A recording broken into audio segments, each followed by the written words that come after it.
Biz Qalaxudata çatdıq. 10 kilometr. Qaçanlar da, trail qaçanlar da qabaqda gördüyünüz kimi. Rəfat müəllimdən deyəsən, Hüseyin ağa müəllimdir. Ancaq Rafaeli görmürəm.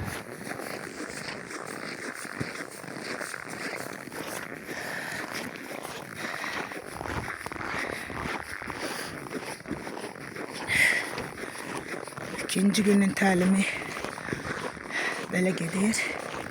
Buradan da elə kəndə qayıtmaq var.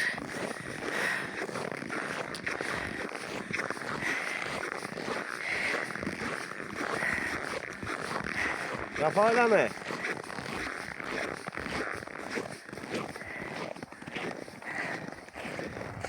Rafael hanı? Rafael. Gel. Gəlir ha, görsənmir burada. Şu. Kartala kimi?